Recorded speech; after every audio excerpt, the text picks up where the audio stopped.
পবিত্র মাহে রমজান রহমত, মাগফিরাত ও নাজাতের বার্তা নিয়ে মুমিনদের দরজায় পা রেখেছে রমজান।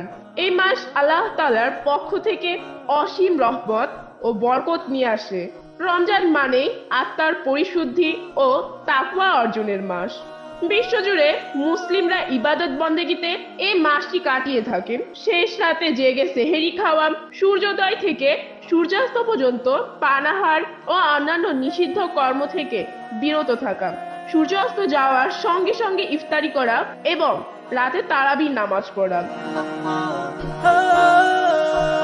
এই মাসের অন্যতম প্রধান ইবাদত হলো রোজা রাখা। শরীয়তের ভাষায় রোজা বলা হয় সূর্যোদয় থেকে সূর্যাস্ত পর্যন্ত যাবতীয় পানাহার, যৌনকর্ম এবং আল্লাহ ও তার রসুলের নিষিদ্ধ যাবতীয় কাজ থেকে বিরত থাকা। বলিউড বাদশাহ শাহরুখ খান রমজানে রোজা রাখার চেষ্টা করেন।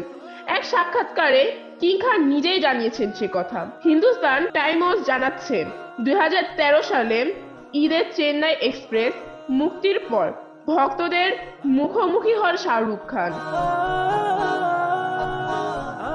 সে সময় এক ভক্তা তাকে প্রশ্ন করেন রমজান মাসে রোজা রাখা হয় কিনা। জবাবে শাহরুখ খান বলেন, হ্যাঁ রোজা রাখা হয়, তবে 2-4টা রোজা ছুটে যায়, কারণ আমাকে ব্যথার ওষুধ নিতে হয়। যখন পিঠের ব্যথা শুরু হয় তখন ওষুধ নিতে হয়, যে কারণে 2-4টা রোজা ছুটে যায়, তবে মাশাআল্লাহ অধিকাংশ রোজায় রাখা হয়। ধর্ম নিয়ে বিভিন্ন সময় কটাক্ষের মুখে পড়লেও বরাবরই নিজের অবস্থানে পরিষ্কার ছিলেন শাহরুখ খান। ঈদের দিনেও ভক্তদের সঙ্গে শুভেচ্ছা বিনিময় করতে দেখা যায় বলিউড বাদশাহকে। এমনকি রমজানে বিভিন্ন ইফতার পার্টিতেও দেখা মেলে কিং খানের।